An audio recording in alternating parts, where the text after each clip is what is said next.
سلامتنا ببزلكم يبصحكم زخبركم تختصلتي نحزينا بكم زوادنا مقدستي معوالطات كم سعب قريبنا لكم لنا كسامو داتا مسانا صنيحهم كتكاتلو بخبر عدمكم نحزي حدا كابتم ابزح زوان زي لسمعنت بريتوريا كفرمو استلاخ تغارو زخونا صفابرها مريت معراب تግራይ አከራኻሪ مخون مغلاصو قطع العلوم از خمزلو نحلو جنرال زود كيروس دما نزيب ترتقيمو تلام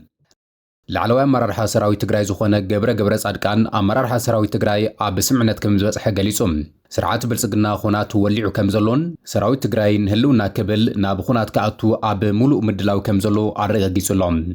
አባዱላ ዝመርሖም ልኡኻት ጉጅለ ስርዓት ብልጽግና ናብ መቐለ ከምርሑ ምዃኖም ኣብ ዝግለጸሉ ዘሎ እዋን ዶክተር ደብረጽዮን ምላሽ ሂቦም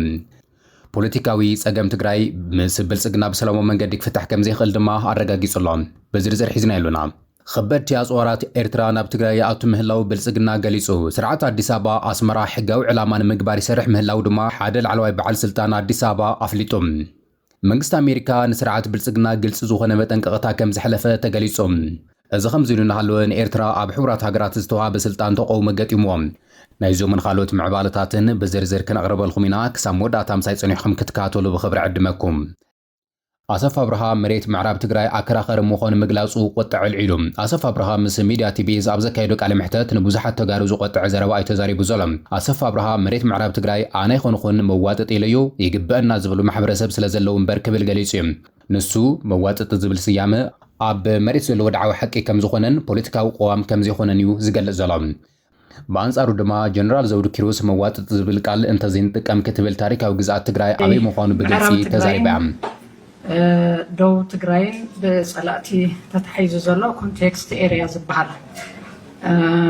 ወይ ድማ አከራኻሪ እናተባሃለ ዝጽዋዕ ንሕና ከም ተጋሩ አከራኻሪ የብልና አከራኻሪ እናተባሃለ ዝጽዋዕ ፐርሰናሊ ይቕበሎን ከም ትግራይ ስለ ዝኾነ ማለት እዩ ካላይት ታሪኻዊ ቦርደር ትግራይ ይፍለጥ እዩ ስለዚ አከራኻሪ ኢልና ተዘይንጽውዑ ቶም ጸላእትን ቶም ወረርትን ከም ተወሉ ብዙሕ ግዜ ድማ ኤንጂኦታት እውን አከራኻሪ ንህልውን ስለ ዝጽውዕዎ እዚ ብኡን ተዝእረም ደስ ይብለኒ ሽታት ግን ኣለዎ እዮም ሌትስ ቢ ክሊር ኮንቴስትድ ዝብል እኮ ኣነ ኮንኩን ፈጢረ ኮንቴስትድ ዝኾኑ ኢሹስ ስለ ዘለው እኮ እዩ ሰባት ስለ ዘለው እኮ እዩ ሕቶ እዚ ዘልዕሉ ሰባት ስለ ዘለው እኮ እዩ ብትሽዑ ዝተገበረ ኮንፊግሬሽን ዘይተሓጎሱ كم حدش كرقلو عدل كوهبنا له زولو سبات سلزلو كوي حزب الله كوي هم زرين كونتست اللي زين أسف أبرها جلسة وصو حاسوتهم مخان زجلسو ريتو هابت تجارو انتن أتوم أب بريتوريا حبيرم مزفرمو بصوتو مواتي تباهلو كسوع خبير تجارلو كم زكايدو يزخاخرم እቶም ኣብ ፕሪቶሪያ ክፍርሙ ዝተላኣኹ ተጋሩ ብዛዕባ ምዕራብ ትግራይ ዝተፈላለዩ ቋማት ክዛረቡ እዮም ጸኒሖም ጀነራል ጻድቃን ገብረትንሳኤ ኣብ ሓደ መድረኽ ምዕራብ ትግራይ ዓይናትና ንኢልኩም ፈርሙ ኢሎምና ነይሮም እምቢልናዮም ገዲፍና ክንኸይድ ምስ በልና ግን መዋጠጢ ቦታታት ንበሎም እሞ ብሕገ መንግስቲ መሰረት ይፈትሑ ምስ በሉና ፈሪምና ክብል ተዛሪቡ ነይሮም በተመሳሳሊ ድማ ጌታቸው ረዳ ቀዳማይ ሚኒስትር አብይ አሕመድ ዓቢ ውዕለታ ገይሩልና እዩ ክብል ድሕር ምግላጽ بمخنات معراب تግራይ ኣብ ስምዕነት ምብጻሕ ምስ ኣበና ደዊሉ መዋጠጢ ከባብታት ብመሰረት ሕገ መንግስቲ ይፈታሕ ዝብል ብሪሊያንት ዝኾነ ሓሳብ ምሰምጸልና ፈቲሕናዮ ክብል እዩ ገሊጹ ነይሮም እዚ ናይቶም ብቀዳማይ ሚኒስትር አብይ አሕመድ ቀንዲ ፈረምትን ሰብዋናታትን ፕሪቶሪያ ተባሂሎም ዝተገለጹ ተጋሩ ዘስምዑዎ ዘለው ዝተፈላለዩ ቆማት ምዕራብ ትግራይ መዋጠጢ ክበሃል ዝገበርዎ ጥራሕ ዘይኾነስ አሰፋ ብርሃን ብጾቱን እቲ ምዕራብ ትግራይ ካብ ትግራይ ተቆሪሱ ክውሰድ ዝተገበረ ውሳነ ከም ዓቢ ዓወት ክገልጽዎ ምጅማሮም ዘሕዝኒ ክብሉ ተጋሩ ይገልጹ ኣለዉ ተዘይጠፊዩ ካብ ስረ መሰረቱ ተዘይተመሓዩ ተቐዲሉ ተዘይተቐቢሩ ህዝቢ ትግራይ ናይ ምጥፋዕ ሕልሙ ክገድፍ ኢልና ክንሓስብ የብልና لعلوي مرار حسراوي تግራይ ገብረ ጻድቃን አመራር حسراوي تግራይ ኣብ ስምዕነት ከም ዝበጽሐ ገሊጾም ስርዓት ብልጽግና ኾናት ወሊዕልና ኣሎ ንህልውናና ክንብል ድማ ክንቃለስ ክንግደድና ክብል ገሊጾም لعلوي ወታደራዊ መራር حسراوي تግራይ ዝኾነ ገብረ ጻድቃን ኣብ ትግራይ ቴሌቪዥን ኣብ ዘካየዱ ቃለ መሕተት ፌደራል መንግስቲ ኢትዮጵያ ንትግራይ ንምጥፋዕ ሓድሽ ውግእ ወሊዑ ከም ዘሎ ኸሲሶም ብተወሳኺ ድማ ኣብ አዲስ አበባ ዝርከቡ ነበር መራሕቲ ትግራይ ምስቲ ስርዓት ብምውጋን ክሕደት ፈጺሞም እዮም ክብል ገሊጾም ገብረ ጻድቃን ኣብ ቃለ መሕተት እቲ ኣብ አዲስ አበባ ዘሎ መንግስቲ ኣብ ስልጣን ንምጽናሕ ንህዝብን ሓይልታትን ጸጥታን ትግራይ ምጥፋእ ከም ቀንዲ ኣጀንዱ ገይሩ ሒዙ ከም ዘሎ ገሊጾም ኣብዚ ቀረብ ኣዋናት ኣብ ሸራሪና ዝተረኣየ ናይ ቶክስ ምልስውን ውፅኢት ናይዚ ፌደራል መንግስቲ ዘካይዱ ዘሎ ናይ ጥፋትን ናይ ኩናት ምድለዋትን እዩ ክብል ገሊጽዎ እዩ። ንሕና ብሰላም ክንነብር ኢና እንደሊ ይኹን እምበር ካብ ብልጽግና ዝውሃበና ዘሎ ምላሽ መሬትኩም ኣይንምልስን ተመዛበልቲ ኣይንምልስን ዝብል እዩ ብምባል ሓይልታት ትግራይ ድማ ንህልውንኦምን መሰሎምን ክብሉ ኣብ ልዕሊ እቲ ስርዓት ዘይተሓለለ ቃልሲ ክካይዱ ከም ዝወሰኑን መላእ ኣመራርሓ ሰራዊት ትግራይ ድማ ኣብዚ ከም ዝተኣማመነን እዩ ገሊጹ ዘሎ። ኮሎኔል ገብረ ዓዴት ኣብ ትግራይ ግዜያዊ ምምሕዳር ብሓላፍነት ይመርሑ ዝነበሩ ዝበሎም ብፍላይ ድማ ኣይተ ጌታቸው ረዳን ጻድቃን ገብረትንሳኤን ብሽም ብምጥቃስ ብሕሉፍ ቂምታን ብናይ ውልቀ ረብሕኦም ተደፋፊኦም ስርዓት ብልጽግና ከም ዝተሰለፉ ገሊጹ እዮም። እዚኦም ኣብ ክንድን ህዝቢ ትግራይ ዝቆሙ ንስርዓት ብልጽግና ከም መጽለሊ ብምጥቃም ንቃልሲ ህዝቢ ትግራይ ዝበታትኑ ዘለው ክብል ገሊጽዎም እዮም። ህዝብን ሰራዊትን ትግራይ ቅድሚ ሕዚ ኣብ ዝተገበሩ መኸተታት ከም ዘይንብርኸኽ ኣርእዩ እዩ ዝበለ ንሱ ሕዚ እውን ንመንነቱን ንኽብሩን ምሕላው ድሉው ምዃኑ ገሊጹም። ኣባድላ ገመዳ ዝመርሖም ልኡኻት ስርዓት ብልጽግና ናብ መቐለ ከምርሑ ምዃኖም ኣብ ዝግለጸሉ ዘሎ እዋን ዶክተር ደብረጽዮን ምላሽ ይቡሕ ሕወሓት ምስ ስርዓት ብልጽግና ክህሉ ዝኽእል ቀጻሊ ምዕባለታት ዝምልከት ኣብ ናይ መወዳእታ ውሳነ ከም ዝበጽሐ ኣፍሊጦም።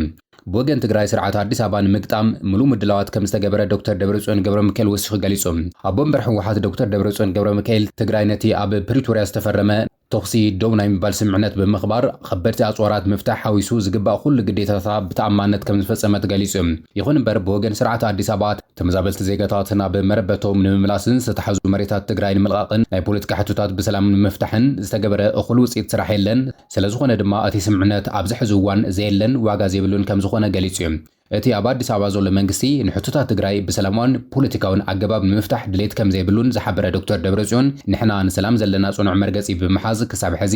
ብልዑል ትዕግስቲ ክንሰርሕ ጸኒሕና ኢና ኢሉ። ብወገን ፌደራል መንግስቲ ዝረአ ዘሎ ናይ ሓይሊ ምጽጋዕን ጸጥታትን ግና ነቲ ናይ ሰላም መስርሕ ኣብ ከቢድ ፈተና ዝእቱ እቲ ስርዓት ፖለቲካዊ ጸገማት ትግራይ ብሰላም ክፈትሕ ከም ዘይኽእል ዘመላኽት እዩ ክብል ገሊጹ ዘሎ። ይኹን እምበር ሽማግለታት ኦሮሞ ናብ ትግራይ ከቕንዑ ምዃኖም እዩ ዝግለጽ ዘሎ። ኣባድላ ገመዳ ዝመርሖም ነባራት ኣመራርሓ ኦህዴድ ኣብ መንጎ ብልጽግናን ሕወሓትን ሽምግልና ይጅምሩ ከም ዘለዉ ዝተገለጸ። ኣብ መንጎ ሰልፊ ብልጽግናን ሕወሓትን ዘሎ ፖለቲካዊ ውጥረት ንምህዳን ናይ ሽምግልና መስርሕ ንምጅማርን ብኣምባሳደር ግርማ ብሩ ዝምራሕ ናይ ቀደም ኣመራርሓ ኦህዴድ ዝሓዘ ጉጅለ ጻዕሪ ካይድ ከም ዘሎ ካብ ዲፕሎማስያዊ ምንጭታት ዝተረኸበ ሓበሬታ ኣመላኺቱ ዘሎ።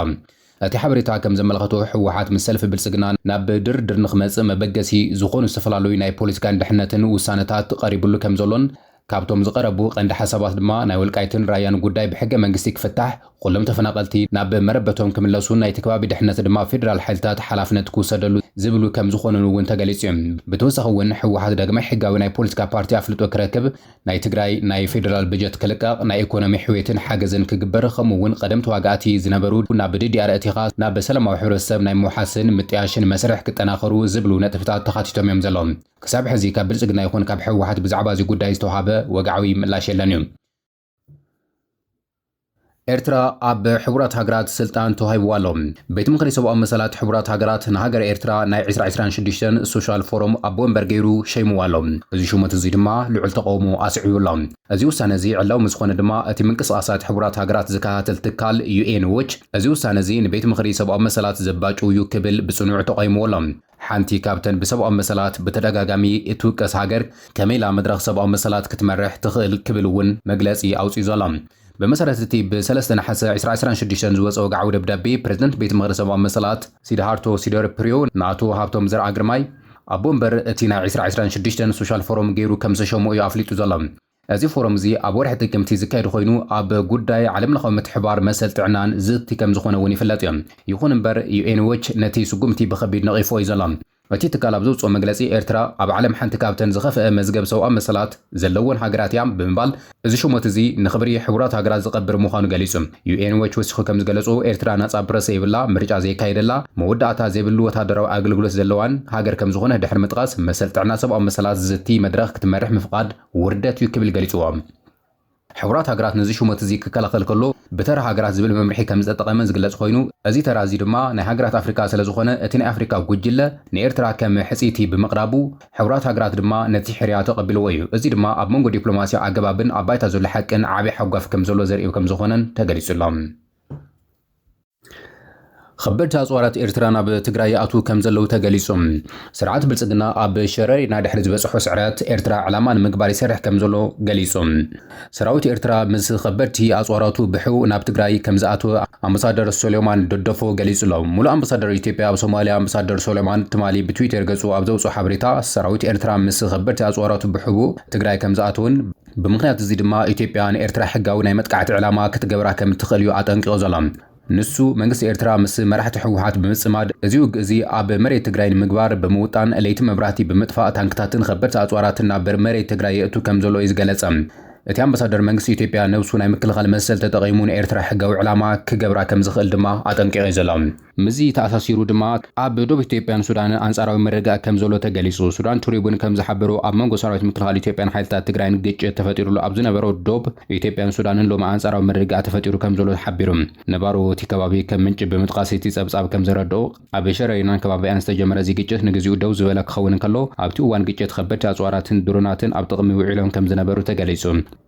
ናይቲ ከባቢ ምንጭታትን ሱዳን ትሪቡን ከም ዝሓበሩ እቲ ኣብ ትሕቲ ቁፅር ሱዳን ኣብ ዝርከብ ኣልፋሽጋ ጥቃ ትርከብ ሸረሪና ትበሃል ከባቢ ቀዳም ካብ ዝወልዐ ውግእ ድሒሩ ኣብ መስመር ዶብ ዝካየድ ዝነበረ ወታደራዊ ምንቅስቓስ ንግዚኡ ደው ኢሉ ከም ዘሎ ሓቢሩ ኣብቲ ግጭት ከበድቲ ኣጽዋርን ውግእ ድሮናትን ኣብ ጥቕሚ ከም ዝወዓሉ ድማ ተገሊጹ እቲ ወጥሪ ኣብ ኡምሓጀር ኤርትራ ብሑመራ ኢትዮጵያ ቢሉ ክሳብ ኣብ ሱዳን ዝርከባ ሓምዳይትን ኣላቅዲን ዘሎ ናይ ሰለስቲኣዊ ዶብ ዘጠቃለለ ከም ዝኾነ ተገሊጹ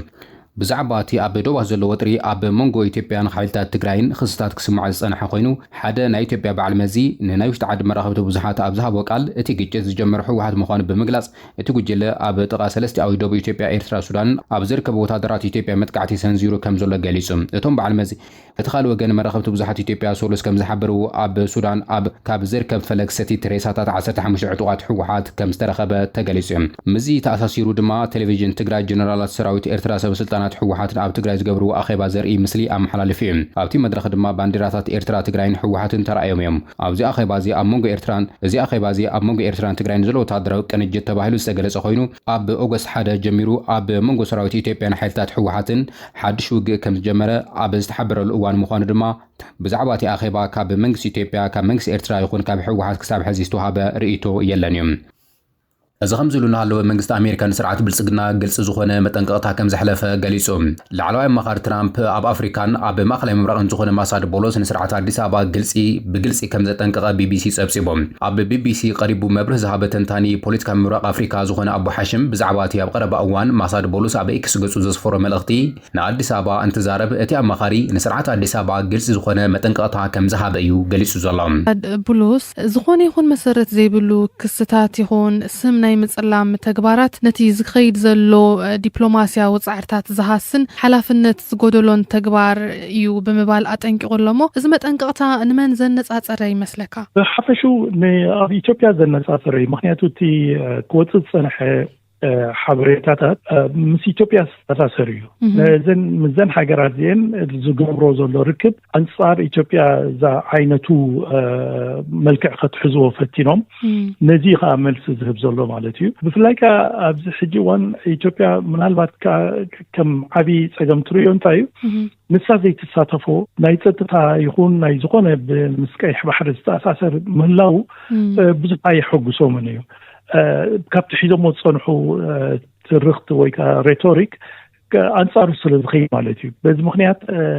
ነዚ ጉዳይ ከጸልሞ ፈቲኖም እዚ አማኻሪ ናይ ማለት አሜሪካ ነዚ መልስ ተገዲዱ ኣብ ማእከላይ የመን ኣብ ዝርከብ ወታደራዊ ማዕስከር ብዕጡቃት ሕቲ ብዝተፈጸመ መጥቃዕቲ እንተወሓደ 30 ወታደራት የመን ከም ዝተቀተሉ ተገሊጾም ሚኒስትር ምክልኻል እቲ ሃገር ከም ዝሓበሩ ኣብ ዞባታት ማሪብን ሓድራሙትን ዝርከቡ ማዕስከራት ብባላስቲክ ሚሳኤል ድሮናትን ከም ዝተሃረሙ ተገሊጾም እዚ ስጉምቲ እዚ ሞትን መውጋእትን ብዙሓት ኣባላት ሰራዊት የመን ከም ዘሰዓበ እቲ ሚኒስትር እኳ ተገለጸ ክሳብ ሕዚ ግና ንጹር ዝኾነ ቁጽሪ ግዳያት ከም ዘይሃበ ተገሊጹ እቲ ሚኒስትር ነቲ መጥቃዕቲ ክድዓት ክብል ብምኹናን ኣብ ዝጥዕም ግዜን ቦታን ምላሽ ከም ዝህብ ድማ ኣፍሊጡ እዩ ዘሎ እቶም ብኢራን ዝድገፉ ኣብ ሰሜን ምዕራብ የመን ዝቋጸሩ ዕጡቃት ሕቲ ንመጥቃዕቲ ይዳለው ንዝነበሩ ገዚፍ ወታደራዊ ሓይሊ ስዑድ ዓረብ ዒላማ መጥቃዕቶም ከም ዝገበርዎም እዮም ገሊጾም ዘለዉ እቲ ብስዑድ ዓረብ ዝምራሕ ጥምረት ሃገራት ኣብቲ ንዓመታት ዝቐጸለ ኩናት ሕድሕድ ንመንግስቲ የመን ክድግፉ ከም ጸንሑ ይፍለጥ እዩ ዛጊድ ካብ መንግስቲ ስዑድ ዓረብ ይኹን ካብቲ ጥምረት ዝተዋሃበ ወግዓዊ መግለጺ የለን እዩ ሚኒስተር ምክልኻል የመን ከም ዝሓበሩ ግና እቲ መጥቃዕቲ ሓሙስ ንጉሁ ሰዓት 10:40 ብናይቲ ከባቢ ግዜ ከም ዝተፈጸመ ይገሊጹ ሓደ ወታደራዊ በዓል ስልጣን ንወኪል ዜና AFP ከም ዝሓበሩ እቲ ሚሳይላትን ድሮናትን ኣብ ከባቢ ማሪብ ከምኡውን ኣብ ከባቢ አልአብርን ኣብ አልወዲዓን ዝርከቡ ማዓስከራት ከም ዝሃረመ እዩ ኣረጋጊጹ ዘሎ ወኪል ዜና AFP ንምንጭታት ሕክምና ብምጥቃስ እንተወሓደ 38 ወታደራት የመን ከም ዝተቀተሉን 28 ድማ ከም ዝቆሰሉን ይገሊጹ ዘሎ ንመንግስቲ ዝድግፉ ማዕኸላት ዜና ተሃገር ከም ዝሕብርዎ እዚ ቁጽሪ እዚ ናብ 40 ክበልጽ ከም ዝኽእል እዩ ዝገልጹ ዘሎ ወሃቢ ቃል ወታደራዊ ጉጅለ ሕቲ ያሕያ ሳሪ እቲ መጥቃዕቲ ብኣማይ ዝቆጸሩ ዕሱባት ወታደራት ጸላእ ስዑድ ከም ዝቀተለን ከም ዘቁሰለን ከምኡ ድማ ብዙሓት ህፃናትን ኣጽዋራትን ወታደራዊ መኻይንን ከም ዘዕነወን እዩ ገሊጹ ዘሎ ምክትል ወሃቢ ቃል ሕብራት ሃገራት ፋርሓን ሓቅ ኩሎም ወገናት ነፍሶም ክገጥኡን ናብ ዛዕበ ወታደራዊ ግጭት ካብ ዘምርሑ ስጉምታት ክቁጠቡን እዩ ጸውዒ ዘሎ ዳግማይ ዝለዓል ግጭት ነቲ ዝሓለፈ ዓመታት ግጭት ንምንካይ ዝተረኸበ ዓወታት ናብ ድሕሪት ክምልሶ ከም ዝኽእልን ንጋዜጠኛታት ኣብ ዝሃቦ መግለጺ ሓቢሩሎም ኣብ የመን ዝርከብ ልኡኽ ኣሜሪካ ብወገኑ ነቲ መጥቃዕቲ ፈርሕ ክብል ብምኹናን እዚ ተግባር እዚ አንጻር ህዝብ የመን ዝካየድ ዘሎ ግብረ ረዓዳዊ ምዃኑ ገሊጹ ኩናት ሕድሕድ የመን ካብ 2014 ኣቋጽራ ኣውሮፓያን ጀሚሩ እቶም ዕጡቃት ንመንግስቲ ካብ ከተማ ሰንዓ ምስ ኣውጽዎም ከም ዝተወልዐ ይዝከር እዩ እቲ ግጭት ብስዑድ ዓረብ ዝመራሕ ጥምረት ሃገራት ዓረብ ጣልቃ ምስ ኣተወ ዝያዳ ከም ዝተላብዐ ይፍለጥ እዩ እዚ ኩናት እዚ ልዕሊ 150,000 ሰባት ክቕተሉ ምኽንያት ከም ዝኾነን ሓደ ካብቶም ዝኸፍኡ ሰብኣዊ ቁልውላዋት ዓለም ዝተረኣየሉ ከም ዝነበረ እውን ይዝከር እዩ ካብ 2022 ጀሚሩ ብመንገኝነት ሕብራት ሃገራት ዝተበጽሐ ስምዕነት ምቁራጽ ተኸሲ ክሳብ ሕዚ ጸኒሑ እዩ ይኹን እምበር ካብ ዝሓለፈ ሰሙናት ሒዙ ከቢድ ወታደራዊ ምስሓብ ይረአ ከም ዘሎ ይፍለጥ እዩ ዕጡቃት ሕቲ ካብ ዝሓለፈ ሓምለ ጀሚሩ ኣብ ልዕሊ ስዑድ ዓረብ ናይ ባሕሪ እገዳ ከም ዝኣወጁ እውን ይፍለጥ እዩ ስዑድ ዓረብ ድማ ብወገና ነዚ ንምምካትን ኣብ ቀይሕ ባሕሪ ዝግበር ምንቅስቓሳት ንግዲ ንምክልኻልን ሓዱሽ ናይ ባሕሪ ጥምረት ከም ዝመስረተት እውን ይፍለጥ